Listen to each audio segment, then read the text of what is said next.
Hey guys, welcome to Wrestling Days and welcome to this review of the Superstar Shake-Up.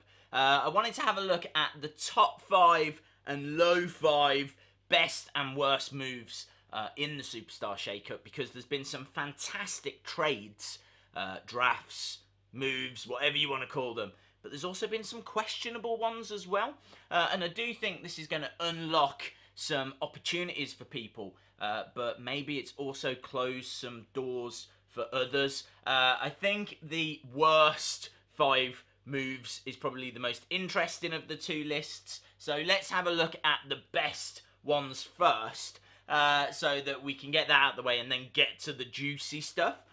So at number 5, no doubt about it whatsoever, Samoa Joe. Samoa Joe has moved over to Smackdown Live. He's gotten away from Brock Lesnar, Braun Strowman, Roman Reigns, Seth Rollins, Finn Balor. You know, that is the land of the giants over on Raw. Well, he's managed to get over to Smackdown Live. He's still got very, very tough competition. AJ Styles, Shinsuke Nakamura, Daniel Bryan. But I think it's more achievable now to see Samoa Joe as a champion than it was on Raw. Samoa Joe has got a much better opportunity of taking down AJ Styles than he did taking down Braun Strowman and Brock Lesnar and Roman Reigns. That Raw roster for singles male competitors is stacked, and moving Samoa Joe to SmackDown Live means that I think he will have a fantastic opportunity at being WWE champion. It also gives us a dream match of Samoa Joe versus AJ Styles and Samoa Joe versus Daniel Bryan. Samoa Joe's promo work is absolutely top draw. This was a big move for him, and it was the right move as well. Number 4 on the list, I've got 2 guys that are tied in this position, mainly because they were both in tag teams before the Superstar Shake-Up. Jeff Hardy and Chad Gable. Jeff Hardy, before he was injured, was in the Hardy Boys, and Chad Gable was obviously in a tag team with Shelton Benjamin. Jeff Hardy has gone to SmackDown. Chad Gable's gone on his own to Raw. Both now look like they're going to have decent singles runs. No way Chad Gable's going to be Universal Champion, anything like that. But I could see Chad Gable competing for the Intercontinental Championship. And Chad Gable can wrestle. So it's fantastic that he's going to have that opportunity to show just what he can do. I remember him having a match against AJ Styles, and it was absolutely brilliant. You know, maybe that inspired WWE to, you know, give Chad Gable that solo singles run and see just what he can achieve. Jeff Hardy obviously has won everything there is to win apart from the Universal Championship. But he really is someone that WWE can rely on giving them a fantastic match. He'll give his all. There'll be, you know, death-defying stunts. And already within the space of, what, 24, 48 hours, he's won the United States Championship and defended the United States Championship on 2 different shows and is booked for the Greatest Royal Rumble. This is big for both of these guys.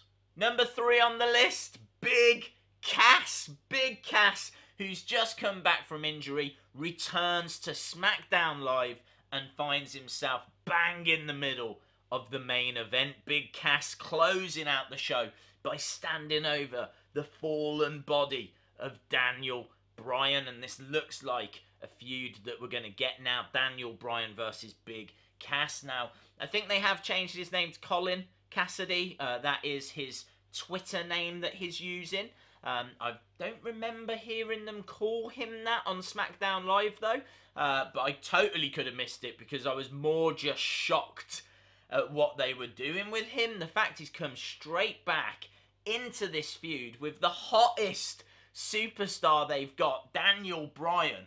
Absolutely incredible. So this was a big move for Big Cass. It firmly moves him away from that awful feud he was having with Enzo that just wasn't doing anything. Obviously, Enzo's gone from WWE, and there was concerns with, you know, what are they going to do with Big Cass when he comes back? well, throw him in the main event. That's what they've done. Number 2 on the list, Dolph Ziggler and Drew McIntyre. What a team this is. A lot of people saying it reminds them of Shawn Michaels and Diesel. Not too sure about that as a comparison, just because Shawn Michaels is one of the greatest wrestlers of all time, and I don't see that in Dolph Ziggler. I do think Drew McIntyre could be the equal of Kevin Nash. Kevin Nash was a great wrestler, but so is Drew McIntyre. Like, Drew McIntyre is big, he's imposing, he's not as tall as Kevin Nash. So, yeah, I think the comparison is okay, but it is a little off the mark in places. But then not only that, you know, we don't know what the relationship is with Dolph and Drew. Is Drew Dolph Ziggler's bodyguard? Was this just a one-time thing? I don't think so. I think we're going to see them as a team, but maybe not a tag team. Maybe they'll help each other out in their individual matches. I don't know. There's a lot of intrigue. There's a lot of questions. But as a result, Dolph Ziggler and Drew McIntyre win big because there's that intrigue around them. And Dolph Ziggler hasn't had intrigue around his character for a long, long time. They've tried and failed with lots of different things. Number 1 on the list, though, The Miz. The Miz moving from Raw to Smackdown Live simply sets up the biggest feud in WWE. The Miz against Daniel Bryan. Could we see Big Cass working with The Miz? Maybe Big Cass could be the bodyguard to The Miz. That, you know, would be fine. I'd be alright with that. I'm not sure, really, if Big Cass has got the mic skills and the in-ring ability yet to, you know, take a division on his own shoulders. Maybe he needs, you know, the support of a veteran like The Miz. However you want to carve this up, The Miz versus Daniel Bryan is a feud that's been building since Daniel Bryan joined WWE, because he came in through NXT, the old version of NXT, when it was rookies and pros, and the pro for Daniel Bryan, the mentor to Daniel Bryan when he first joined, was The Miz, and they hated each other, and they had matches, and Daniel Bryan won the United States Championship by beating The Miz, so they have had matches before, but Daniel Bryan's been away, really, for 3 years, you know, in ring-wise, and The Miz obviously reminding him about that constantly. Daniel Bryan wants to punch The Miz in the face. We all want to see Daniel Bryan punch The Miz in the face. You will see Daniel Bryan punch The Miz in the face, but it is going to be very interesting as to how we get there, and I do get the feeling that Big Cass is part of this somehow. So all of that opportunity, all of that intrigue is the reason as to why I think that those were the 5 best moves. The 5 worst moves, though. Number 5, Mike Kanellis. Now, Mike Kanellis didn't achieve anything on SmackDown Live, and he won't achieve anything on Raw. This, to me, was a pointless draft move. I don't understand as to why they've moved him over to Raw. He's just going to job out. Like, he's not going to have a platform to shine when he's got Brock Lesnar, Roman Reigns, Braun Strowman, Seth Rollins, Finn Balor, Chad Gable, who's hopefully going to get a push. You know, Mike Kanellis is there to be a jobber, and I don't even think he's going to be able to do that in an interesting way. At least Kurt Hawkins has got the streak and a t-shirt out that shows all the defeats that he's picked up this year. Mike Kanellis doesn't even have that, doesn't have anything. They're really going to have to hit reset and go again with him and see, you know, obviously Maria got pregnant, so she was out of the game for a while. I'm not sure when she'll be returning, but I just don't see the point of this move. Number 4 on the list, the Hype Bros. Now, I know they're not the Hype Bros anymore, ZACK RYDER and MOJO RAWLEY, but both of them have moved from SmackDown to Raw, and again, I don't understand why. I don't think there's anyone out there that's desperate to see these two have a match again. This is a feud that, in my mind, is done, and even if it's not done, it's not going to really give you much more than a Raw match. Like, this isn't anything people want to see at a pay-per-view, for example. So, yeah, I can't quite tell what they're doing with ZACK and what they're doing with MOJO. I don't know why they wouldn't have just drafted one of them and split them back up again so that they were on different brands. Why would you move both guys to Raw? Maybe they're thinking of reuniting the Hype Bros, but again, is that a tag team that anyone was really that invested in? It kind of feels like MOJO in particular had a bit of a heel repackage that just did not work. So they need to kind of go back to the drawing board for him. And I don't see how having RYDER around is going to help that process. Number 3 on the list, the Riott Squad switch with Absolution. Now, the Riott Squad are this 3-woman group that were on Smackdown Live. They've now come to Monday Night Raw, and Absolution were this 3-woman group that was on Monday Night Raw that have now gone to Smackdown Live. Now, the only reason I can think that they've done this switch is because Paige used to be in Absolution. So does it make sense to have Absolution on the show that Paige is now the general manager of? Are we going to see, you know, Paige doing some kind of heel work where she gives Absolution more opportunity than they deserve? That's the only reason I can think they would do this switch, because surely you would just replace Paige. Just keep Absolution on Raw, bring in a new member, you know, maybe Nikki Cross or, I don't know, anyone, and then you've still got that 3-woman team.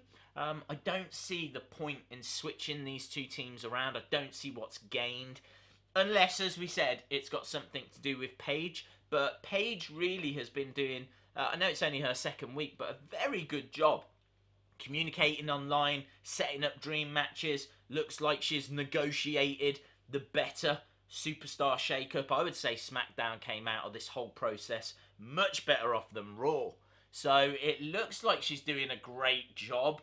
Why would she throw that away to give Absolution opportunity that they didn't deserve? So I can't see Paige going heel anytime soon. I think that she's, you know, 2 weeks in, doing a fantastic job. Let's keep it going, shall we? Let's keep these dream matches coming and giving people opportunity and all that kind of stuff. So yeah, a switch which I just can't quite get my head around at this stage. Number 2 on the list, Gallows and Anderson. And this is quite interesting, because my number 1, which we will get to in a bit, I'm disappointed, has been denied difficult matches. With Gallows and Anderson, I'm disappointed that they're now going to have difficult matches. Gallows and Anderson are a fantastic team, really are one of the best teams in the world, dominated New Japan Pro Wrestling, part of the Bullet Club, and really it's disappointing to see them move away from Finn Balor and Balor Club. I think we all wanted Balor Club to be a rip-off of Bullet Club, have them going around destroying other teams, but now you won't get that. Balor Club is for everyone, it's all inclusive. It looks like it's basically the Finn Balor fan club. That's Balor Club. So they've moved Gallows and Anderson over to SmackDown Live. Now this could be because they're going to put in with AJ Styles. Maybe that's a plan. But I just don't see how Gallows and Anderson are going to become champions on a roster that contains the Bludgeon Brothers, the Usos, the New Day, Sanity. Like, it's stacked. It's the Bar have just moved over to SmackDown Live. Gallows and Anderson are going to get lost in the pot here, unless they're going to, you know, move them and put them with AJ Styles. But then, does that mean that AJ is going to turn heel? Because I don't want to see a heel AJ Styles. I think face AJ Styles is what people want to support and cheer. Perhaps they feel that you can't have AJ Styles and Daniel Bryan as both massive, you know, faces on the same brand. Who knows? But looking at it on paper, that tag division is stacked, and Gallows and Anderson are going to get lost. Number 1 on the list, and I'm disappointed that I'm having to include her here, because the reason that I'm including her is I just don't see the dream matches. I don't see, you know, what we're going to build her towards. We've spoken about how it's good for Samoa Joe to move because now he doesn't have to get past Brock and get past Braun, and he's got maybe a slightly easier path to the WWE Championship. We've spoken about how Gallows and Anderson have now moved to a harder division that's going to be harder for them to shine. Asuka has moved from Raw to SmackDown, and I just do not see the dream matches. I see Asuka against Billie Kay, which we saw in NXT, against Peyton Royce, which we saw in NXT, against Carmella, which we saw in NXT. Asuka against Naomi, it's not really a dream match. Asuka against Becky Lynch might be. Asuka against Charlotte certainly is. That rematch is huge. I'm sure we'll get it, but that's it. I don't see anything else. Like, on Monday nights, Asuka against Stephanie McMahon. Asuka against Ronda Rousey.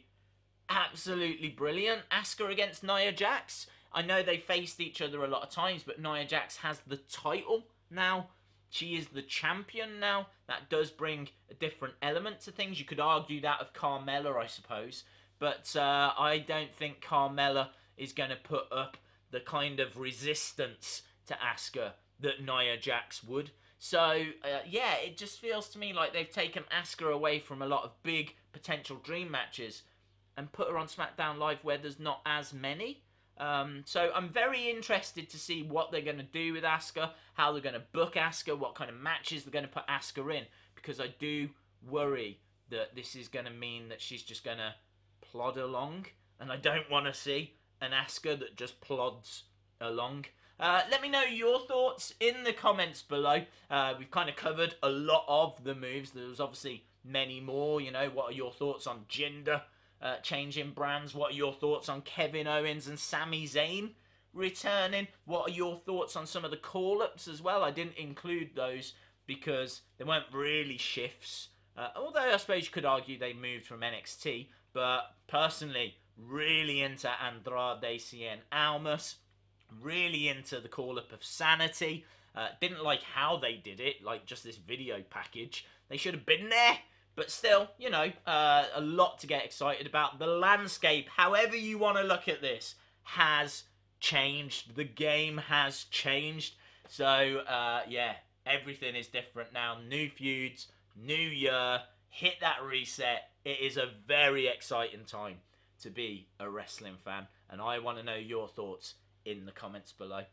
Awesome, guys. Thanks a lot for watching. I hope you enjoyed the video. I know it was a long one, but there was a lot to cover. So hopefully I'll see you again next time. Bye for now.